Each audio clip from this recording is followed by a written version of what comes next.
Hello. Hello. Hi. Alrighty. Well, I'm ready to get started whenever you are. Okay. So do you go first or I go first? I think you're up first, just being on the affirmative. Okay, so this is for transgender people have a moral obligation to disclose their trans status before going on a date. And I'm in favor of that. I support that. I think there are certain things that, like honesty is always the best policy. And I think part of honesty is having respect for other people. And, when you live a certain lifestyle choice, I think it's of good moral character to understand that not everybody is always accepting of our personal decisions and our lifestyle choices. So having something like that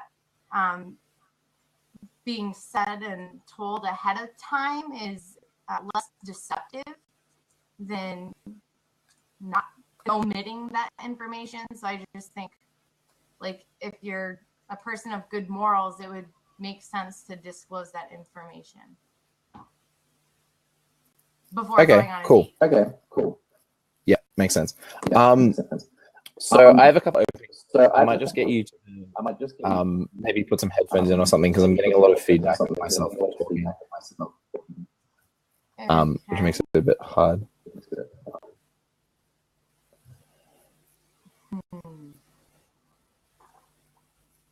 Or perhaps you could just mute your microphone.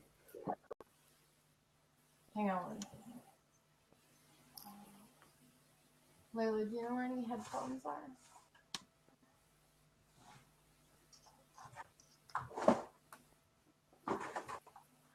All right, you're gonna have to give me like 2 seconds here.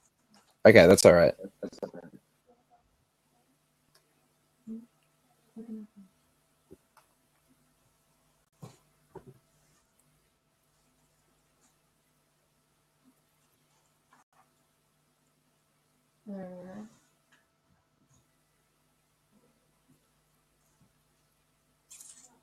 One second.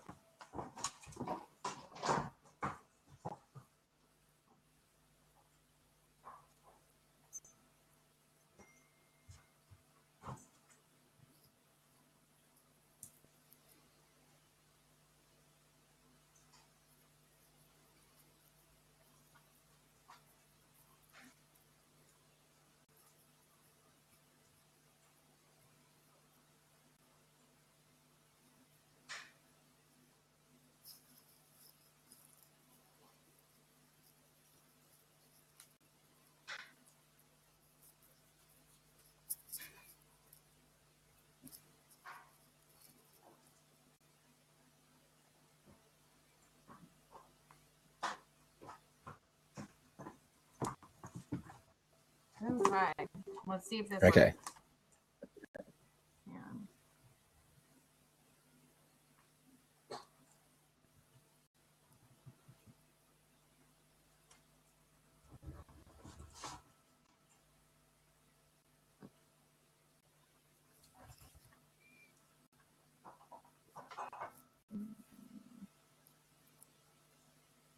Alrighty, can you hear me? Can you say something? Hello? Testing 1 2 3. Testing 1 2 3. Yeah. Testing 1 2 3. Okay, I think I hear you. Okay. You're able to hear me okay? Yeah, I can hear you enough. Okay, fantastic. All right, cool. And I'm not getting that feedback of my own voice, which is going to be helpful. All right. So the two cases that I basically want to make today, in opposition to this motion, basically take the form of two arguments. The first would be basically just trying to answer the question: what are the moral obligations that people have when going on dates with other people? And then a kind of like tertiary question of that will obviously be: does being transgender qualify as a characteristic that people should disclose to people? And the second argument that I'm going to make is that oftentimes people have conflicting, I say, like, moral obligations or moral responsibilities, and that there are certain cases where perhaps even if I can concede that there should be, you know, a moral obligation to be forthcoming and present a sense of honesty, that there are certain other sort of responsibilities that can potentially outweigh that. So in first, just briefly outlining these two arguments, in answering what are the kind of obligations that people have when going on dates. The way that I'm going to characterize dates here is that I think what's important to recognize is that when you're going on a date with someone, that you're sort of forming a kind of social relationship with someone based on a kind of mutually agreeable context. And that mutually agreed context is that, you know, you're going on a date with someone in most cases to try to like maybe pursue a relationship going forward into the future. Although, you know, in a lot of cases that might not even necessarily be true anymore. Like we have, I think our current dating culture reflects a sort of like, you know, Netflix and chill mentality where people are like, oh, I'm just going to hang out with this person. And then, you know, maybe we want to be friends, maybe we want to be more than friends. So I think that in a lot of cases that when people sort of go on those things, that it's that the baseline of what they can say that they are intending to do or consenting to do is that they are, you know, having some kind of conversation with someone and forming a kind of social relationship with someone. What I would then point out there is that that's not fundamentally different from any other kind of social interaction that you have with other people on a daily basis. That, you know, perhaps the intention of it is that you want to form a more intimate relationship that you do when you just have a social interaction with, say, the grocery store clerk or just like a coworker or something else, but still basically forming a kind of relationship with that person just by getting to know them through their personality, through what they're about, and through, you know, just kind of general aspects of character. So what that means is that I think that the consent level for these social interactions is actually quite low. There's you know, you're merely, all that you're consenting to do when you're going on a date with someone is start that social interaction process with them and start to form a relationship with them. That no one's, you know, no one's violating anyone else's consent by withholding certain pieces of information up until when they initially go on the date. And what I would then elaborate from that in identifying specifically if being transgender is the kind of thing that you should disclose, is going on your point of that, you know, some people care about it. The problem is that some people care about lots of different things. And in fact, there's basically no aspect of personality that there isn't someone in the world for whom that would be a disqualifying feature, right? So I could point to things like, you know, place where you grew up, your religion, whether or not you have certain political beliefs, whether or not you held certain jobs before, whether or not you take or consume drugs in any particular way, whether or not, you know, your favorite sport team may conflict with someone else's favorite sport team. There's a whole laundry list of things that conceivably there is someone in the world who says, I would not date a person if that person, you know, had one of these features on them. So if we're going to set this kind of honesty policy for trans people that they must disclose their transgender status, then principally we would also have to set that same standard to that when I go on a date, I also have to disclose whether or not I'm into sport, what my political views are, where I grew up, what nationality my parents are, this whole laundry list of things, up until the point where dates actually become completely untenable because you're just sitting down with someone and listing off all this information before them. So I think we have to dig a little bit deeper if we want to find out specifically why it is that transgenderism is an issue to people. The second thing that I would then say, just in opening, is that we're talking about conflicting rights. Even if I were to concede at some point during this debate that, you know, it's perhaps good for people to be honest with people about certain aspects of their personality, that also has to be held in conflict with people's own moral responsibility, or moral right rather, to protect themselves. So I would point here, specifically within the trans community, there is a disproportionate amount of violence that gets perpetuated against them. That often, you know, being a trans person means that you have a likelihood of being murdered that is far, far higher than that of the regular population. And that if at any stage you feel in doubt that disclosing your trans status would constitute some sort of risk to yourself, then you have absolutely every moral right to prioritize your own safety over being completely transparent with another person. And so I think that it's fully okay for people to do that. So I'll just pass it back to you for. Okay, so I feel like you know, the term date, like when I think of a date, like I think of like a romantic date, like when you're trying to pursue somebody. I don't think of like just, you know, hanging out with your friends, like a friend date. I think this topic is more or less like about romantic dates. And you have a lot of dating websites things like, all these different dating websites that people use today. So if you're a trans individual and you identify as a man or a woman, then, in a setting like that, I think that unless you have a little box that is checked that says you are in fact a trans, it's kind of like a form of deception to not otherwise relay that information ahead of time.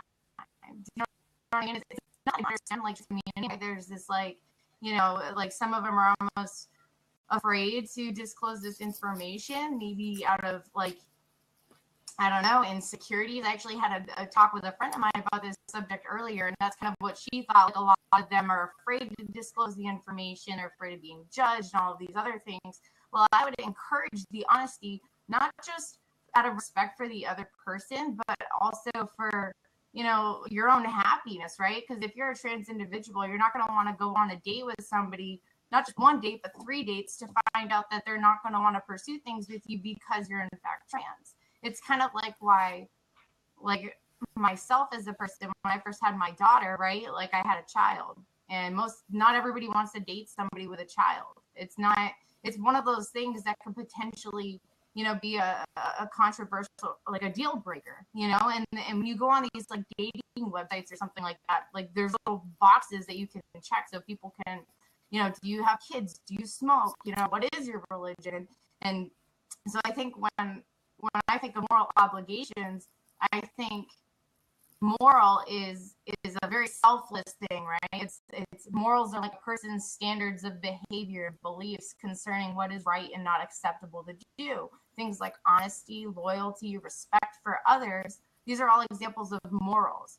So if you can kind of be empathetic and understanding of other people and their lifestyle choices, then you would essentially want to like disclose things that could potentially be deal breakers before going on a date. It's better for everybody involved to be honest about these things. And I think the way you were describing it was more of like just having a social interaction with somebody, like as friends. Like that's totally different than romantically pursuing somebody. And that's what, that's where I feel it's a moral obligation. If you are going into a date, specifically a romantic date, then I do feel like, you don't just, unless it's a blind date, then all's fair in love and war. You know what I mean? But if you've been talking to somebody consistently and they are under the impression that you are a man or a woman, but you're really a trans man or a woman, it's kind of deception to not then tell them, like disclose that information. So. All right. Sure. Yeah. So I have a couple of responses to the things that you're saying. The first, in your idea of characterization of dates, that perhaps I'm being a little bit unfair by just kind of largely classifying them as like, oh, dates are just like these friend hangout type things. So a couple of things on that. Firstly, I think that your characterization of dates being like these romantic dates is totally fair. And I think that this debate totally takes place in the context of when people are going on the more conventional romantic sort of dates. My point in sort of bringing up the kind of more friendship dates is that I would say that within the common just sort of dating culture, that, where people will, perhaps use, like, as you say, like dating websites or like these social apps like Tinder and stuff like that, that what is becoming increasingly common is that, in addition to people going on these romantic dates, they're also people sort of engaging in these kind of more, I guess, like less serious, kind of more low-key dates in order to try to engage relationships with people. So the point that I was making there is that just that dating exists on a spectrum where on one side, it's a very kind of like serious, intense thing where people go into it very seriously. And then on the other side, that perhaps things are a little bit more casual. And I think that what's interesting to note there is that that given that it sort of exists on this spectrum, there's not a fundamental difference between someone who is going on even the most serious of romantic dates and someone who is perhaps looking to, just kind of hang out with the person and see perhaps maybe if they want to pursue something romantically. Perhaps on, the romantic dates, people have made their intentions much more clear and they're much more involved in trying to get that relationship to happen. But at the end of the day, the kind of like, sociality of those two particular instances are more or less similar. Your spending some time with someone in order to try to form a relationship with them that both parties mutually negotiate the grounds of that relationship, right? And that's as true as forming romantic relationships as it is true for forming friendships or forming relationships with co-workers. The thing that distinguishes romantic relationships from other kinds of relationships is the exact boundaries of those kinds of relationships. So that was kind of my point in sort of making those sort of things. Okay, talking specifically about why people might not want to disclose their trans status here. And you were talking about, having like checking boxes on dating websites, right? You're saying that your friend was identifying that people might be afraid to disclose this because of fear of being judged. So two responses to this. The first thing is that I would once again bring up the point to say that that I kind of brought up before when I was saying that the trans community is a community that faces a considerable and disproportionate amount of violence that gets perpetrated against it. And so I think that perhaps in a lot of cases where people are afraid to put their trans status on their dating websites, that those are the kinds of concerns that they have in mind. And so I think that one of the strongest arguments for my case is that it may, even if I can see that it may be good to be as open and transparent and honest with people as possible, which I don't necessarily concede, because I think that, as I kind of am outlining, I think that disclosing everything about your personality kind of gets slightly tedious. And I think the more honest communication is just having that kind of relationship with a person. But even if I was concede that, that there is some merit to be able to disclosing certain things, I absolutely think that trans people have a right to prioritize their own safety over disclosing that information. And I think that on a case-by-case basis, the people who are in that situation are the best judges of whether or not it is safe for them to disclose that information. On the second thing that you're saying, though, about in cases where people feel like they're afraid of being judged, right? I think that is also a fair enough statement and might be a reason why people disclose their sort of trans status. But what I would say to that is that insofar as there exists a lot of stigma against the trans community and a lot of people do find it a disqualifying feature of someone, I would say that a lot of those people who do find it a disqualifying feature, or say, some amount of those people actually would be open to reconsider their view on that person or on that particular issue if they were to start forming a relationship with a trans person or talking to a trans person or kind of having that sort of interaction. So I think that what is problematic here is that by saying to trans people that you have to disclose your trans status, then you're basically saying that you have to to yield yourself to all of the stigma that exists before you and never get that opportunity to perhaps change someone's mind about whether or not this would be a disqualifying feature. Because I think in a lot of cases, people might go on dates with people, start to form those relationships and think, actually I had this opinion one way on this issue, but actually now forming this relationship with the person, that is really starting to kind of change my mind. The last thing that I would say before I just quickly pass it back over to you, I'll quickly say before I pass it over to you, is that they're talking about you go on dating sites and you have men or women, but they don't say trans men or trans women, and that kind of constitutes a form of dishonesty. Once again, it only constitutes a form of dishonesty if people are reading that in a particular way. And I would submit to you that not everyone sees man or woman and automatically thinks like cis man or cis women. I think that there are a lot of people that exist on dating sites that don't have that same disqualifier and wouldn't consider transness as being a disqualifier. And so looking at just man or women is not a deceptive thing. It is just the information that people are presenting to themselves. And if we're going to once again consider that, we should always disclose every bit of information that some people might find a disqualifying feature. Well, now we've gone down the entire rabbit hole where on that, you also have to just disclose what sports team you go for in case someone has like a really heated rivalry against that sports team and isn't going to date you because of that. So I'll pass it back to you, but it was interesting that you're saying that you have a child and that is a qualifying feature. Would you say that you have a moral obligation to disclose that you have a child before going on a date with someone? Yeah, I think, I actually know friends that have gone on dating websites before and they have kids and they omitted that information because of their own insecurities, where they felt like having, so many kids made them less, like guys would be less likely to date them. And I'm always championing people to be confident in themselves and who they are, whether you're a single mom with 3 kids. I've got 1. or if you're a trans individual, I think, being confident is what's going to attract people to you. It's not, you had mentioned that, people that might see this as a disqualifying statement might, after a few dates or something with them, be open to the idea. But maybe after a few dates, they'd actually be a little upset that it wasn't mentioned to them sooner, because basically what you're saying is that it's okay to deceive people that might potentially, not want to engage in the trans lifestyle, which is perfectly fine as long as you're respectful of one another. We all have our preferences, you know what I mean?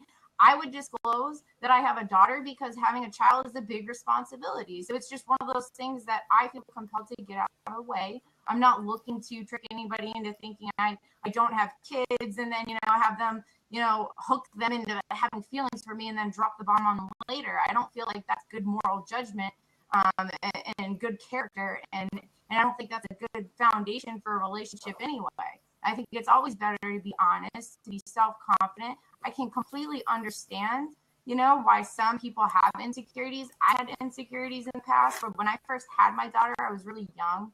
And being so young, it was like, oh, okay, is my life over? Is anybody going to want to date me when I have a child? And it's like all these things go through your head. The same way with a trans individual, it's like, oh, I'm trans. Is anybody going to want to date me? Or, some of them might have these same insecurities. What I'm saying is that, like, for your own happiness and out of respect for other people, it's always best to be honest. It's always best to acknowledge that, look, like, our lifestyle choices, they're not for everybody and they don't have to be. But it's always going to be better for everybody in the long run if we be honest from the get-go.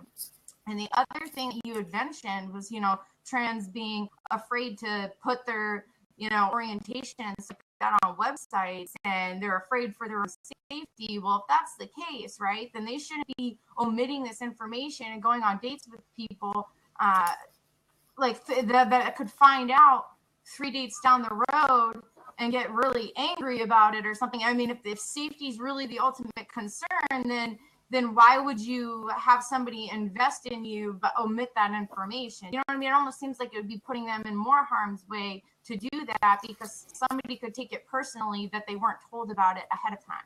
So I think when it comes to morals and morality, it's not something you have to do. Okay, morals are literally the definition of moral is a person's standards of behavior or beliefs. And so my personal standards for behaviors and beliefs is, to put that information out there ahead of time, because it's going to work out better for everybody in the end. Okay, certainly. So two quick things, and then I might just pass it back over to you because I have a question. So when you're saying that, like, the definition that you're giving for morals, actually, a quick question thing. Do you think that a moral obligation and an ethical obligation are two different things, or are they kind of the same thing? I mean, they're kind of similar. They're tied together, morals and ethics. Yeah. So this is just for the disclosure, I study philosophy, by the way. So this is kind of stuff that's sort of a little bit in my wheelhouse. And one of the things that I found in kind of looking things up, because I always thought it was weird, like, why do we use this term morals and ethics? Like, it seems like they're kind of the same thing, but they're kind of two different things. And the thing that I found is the reason why English language has those two different words is basically because English exists as like an amalgamation of a bunch of different languages, and we kind of just borrowed things from all of these different places and ended up with two words that basically mean the same thing.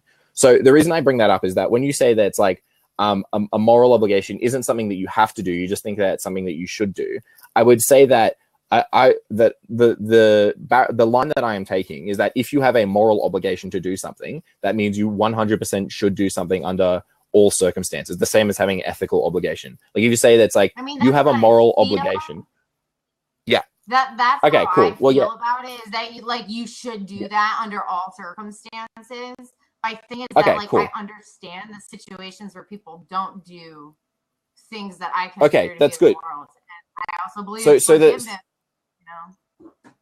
Yeah, no, that's totally fair. What I would then say then is that potentially is that if you're saying that you understand the circumstances where people wouldn't do something that you consider to be a moral obligation, then that would seem to you that perhaps that it might not be a full moral obligation in the first place. Because if there are circumstances that we can point to I think and that say, we're all driven to do immoral things sometimes, but certainly, we're human, but we learn and we grow, and yeah, no, that's fair. But the purpose of morals is to say that this is how you should live your life, like 100% of the time, even if sometimes that makes it very hard, right? So it's like, you have a moral obligation to not kill someone. There are plenty of opportunities where people might, like, in a fit of rage or even for very justifiable reasons, like actually commit that murder and then go on later to be very regretful about it, and that we as a society might actually find to forgive that person or whatever. But that still doesn't make a fact that they broke a sort of moral obligation. So the thing that I'm kind of getting at here is that it's like, if we can find instances where we both agree that is an acceptable reason that trans people should not disclose their trans status, then I would say that weakens the claim that it is a moral obligation for them to do so, because of that reason, which kind of ties me on a little bit to my next point, right? So you're talking about how you have a child and you think that this is a really good thing, that you absolutely should disclose that to people when you're going on your dates. So interestingly, and yeah. So I'm gonna use a person that's not you as an example, because this is going to be a bit of a kind of harsh question. I don't want to get too personal or anything, but so you are, say there is a different person.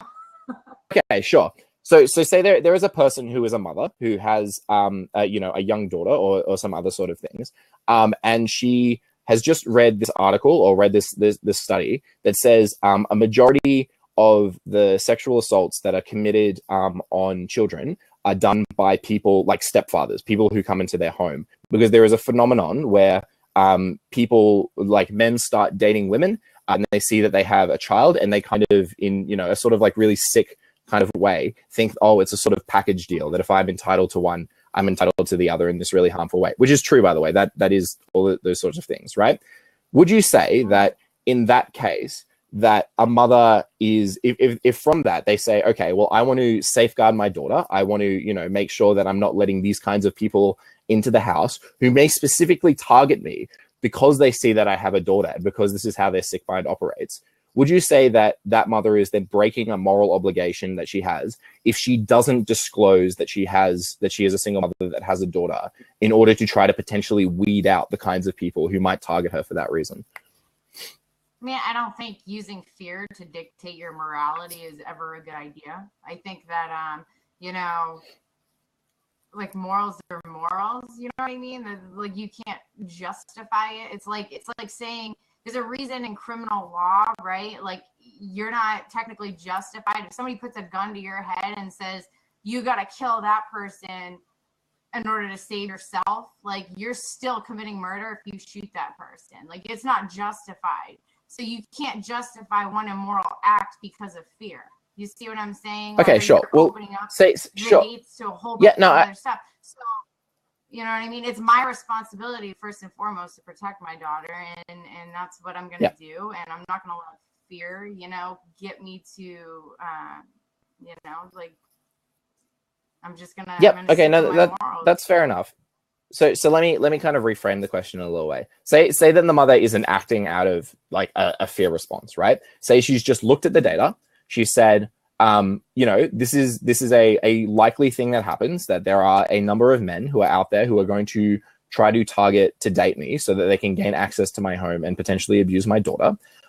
This is, I think, on a risk calculus, right? Like, I still want to go on dates. I still want to find meaningful relationships with people, but I also want to make sure that, the safety of my daughter is the utmost paramount.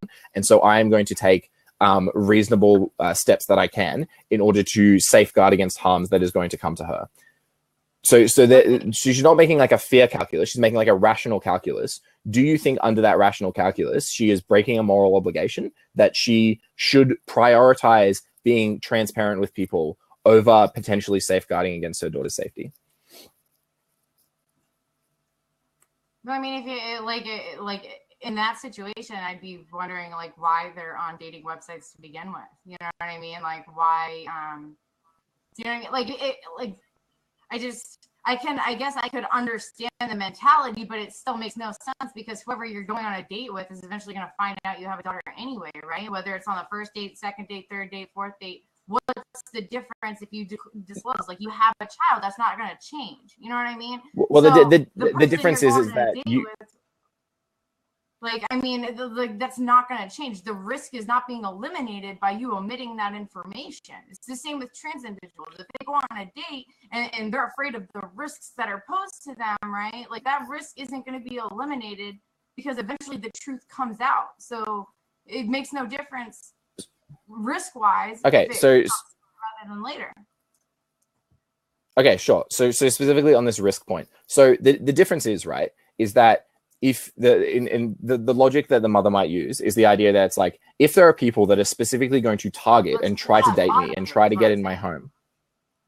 Yeah. Well, this is the logic that I'm going to step through and then see if you disagree with it. Is that if there are people that are going to try to get into my house and try to date my daughter, they might specifically look for people that have children and say, okay, well, I'm going to try to go after them and date them, as opposed to the situation. Whereas if you just don't have a daughter, then maybe you get, 2 to 3 dates in. You know that a person isn't specifically targeting you because you have a daughter, because at this stage, they don't know that you have a daughter. You've done that kind of, you've been able to sort of more effectively gauge their personality, engage their emotions, because of the fact that, you have had conversations with them and you've been able to kind of find out what they like. So the difference is that it's like you change yourself from specifically being targeted to simply disclosing that information afterwards. So nobody who would actively go out after you is going to be now you still run yourself some amount of risk, right? Because obviously you might still be dating a person who wasn't actively doing that, but still has that kind of mentality. And then they just by happenstance, then you happen to kind of line up those dominoes in that way. But it does seem to make logical sense that if there are people that are going to be targeting specifically, women with daughters to try to enact this kind of this plan that they have, that you do weed out those people at least. And so from the remaining pool of people who you're dating, that in that case, that you are going to have a less likelihood of encountering those types of individuals. So does that logic hold up, or because that seems to make sense to me? I think like you're basing it on a lot of fear. I mean, we're living in some of the most peaceful times in history, so it's one of those things where I don't let fear dictate my morality. You know what I mean? Like, these things, like, I live for the day. I believe in my morals. I think it's good to be a person of good morals, and I don't think fear and insecurities or anything like that is ever an excuse to be an immoral person. I can understand people's concerns and stuff like that, but there's other ways to, take the necessary.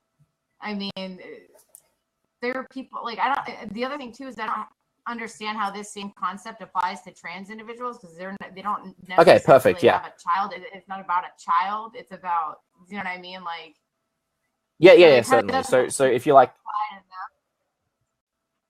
yeah. So if you like, I can address another thing that you said a little while ago about like the information eventually coming out and someone might get really angry in those kind of circumstances, right?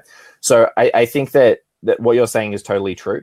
Is that, it's not obviously a direct one-to-one comparison with the mother example. The reason that I bring up the mother example is to try to say is that what I think is that people sometimes have conflicting moral responsibilities. For example, care of themselves, care of their children, versus doing things like necessarily being 100% transparent with people. And that I think it's reasonable to prioritize some of those more immediate concerns. You might have conflicting things, but then I would say, like, if you're that, like my morals is like protecting my child, right? Like, but yeah, I think it's a flawed logic to think that, by going on a dating website and putting that you have a kid, yeah, sure, there's going to be predators and stuff like that, but like, that's your job to vet people. You know what I mean? Like, go on this date, find out what their paths are, interrogate them, ask the important questions. Like, that's my but is job, it not? You know what I mean? Like, but is it not legitimate to vet people in that way of not disclosing certain parts of information with them? Is that not an acceptable vetting process? Absolutely. Like,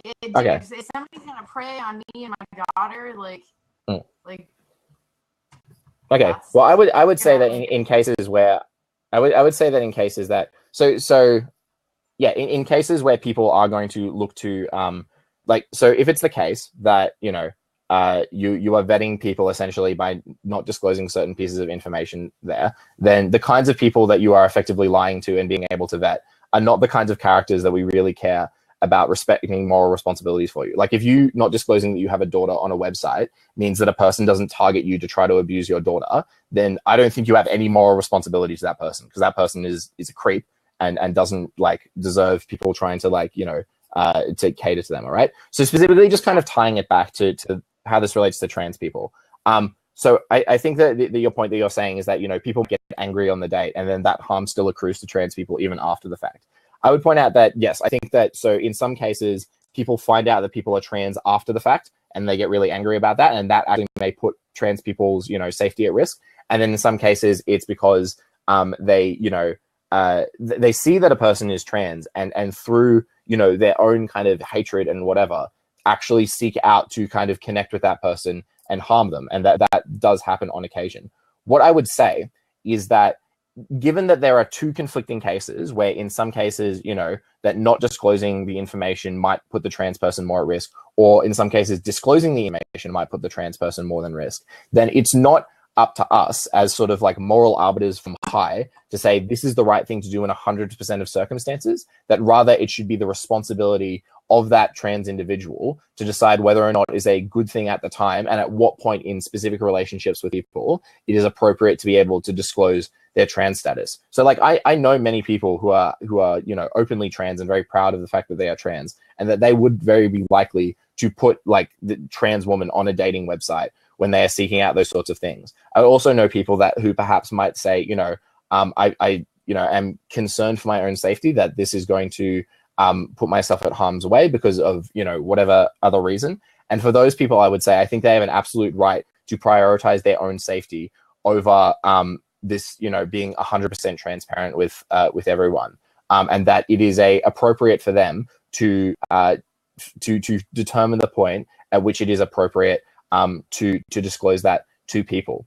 Because as you say, right, is that at some point in the relationship, that your being transness is likely to come out, right? And I think that people who are trans and who have lived with being trans are incredibly adept at knowing what is an appropriate point in that relationship to disclose their trans status, because they've had to be doing it basically all the time, right? I'd like to have a minute here. Yeah. So I think that those trans people are probably invested in, you know, forming relationships with people, especially if they're on dating websites. So they're likely to disclose it at a point where they think it is not going to, you know, jeopardize the future of forming that relationship, but also at a point that keeps them safe. That point may be after the first date or after the second date, which is why I would say they do not have a moral obligation to disclose it before even going on the first date, because I think they put themselves in unnecessary risk in many cases by doing so. So I think, right, when you go on a date with somebody, right, if you're on a dating website and somebody asks you to go on a date and you accept or whatever, this guy thinks, you know, he's talking to a woman, but it's really a trans, right? So you go on this date and he buys you a dinner, and then you go on a second date and he buys you another dinner, and he's investing not only his time but his money into you, right?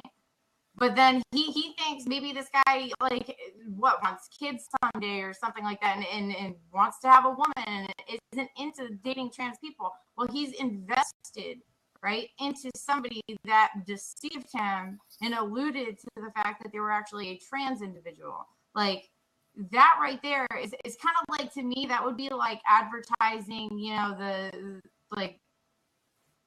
the sale of like it's deception, right? It's like Okay. like you're selling a TV online, right? And the TV doesn't actually work, but you take a non-refundable down payment for it, give it to somebody, they find out the TV doesn't work, and now they're like, you can't get your money back, you can't get your time back, and you basically just deceived somebody. Maybe they actually want the TV, maybe they just needed it for parts. There's people that buy broken TVs, there's people that love broken TVs. The point is, like, be honest. Honesty is what is of good moral character, right? And respect for other people is of good moral character. So would it not, knowing, like trans knowing, right, their safety, right, like morals is not about being selfish. It's not about like it's selfless. It's not selfish. So if you're basing morality on them fearing for you know, the rare case, right? Because we're living in some of the most peaceful times in human history. So if you're like using their fear as an excuse to be immoral and to deceive people, which is eventually going to just backfire, then like you're almost advocating like selfishness. You know what I mean? Like selflessness would be having respect for other people, having respect for other people's lifestyles. That's what's going to transcend with people and make, you know what I mean? When you have respect, you get respect. That's how kind of Okay, certainly it works. You know what I mean? Like like you're advocating for deceiving people because of their own personal fears, when morality is not based on that. Like morality is based on respect for other people and respecting their feelings, not your own. Okay, certainly. So just if I could just address a couple of those points, kind of going in reverse order from as you brought them up. So you're talking about that morality is not based on fear, and that it is that we are living in very peaceful times. So as I would say, as I kind of alluded to at the intro of this debate, trans people face a disproportionate amount of violence that gets perpetrated against them as opposed to the general population. I would say that doesn't indicate that even though in general we might be living in very safe times, that for trans people individually, that a lot of times that decision is not based on fear. It is based on statistical evidence that we have gathered about harm rates. Second thing I say is that your claim is that morals are inherently selfless.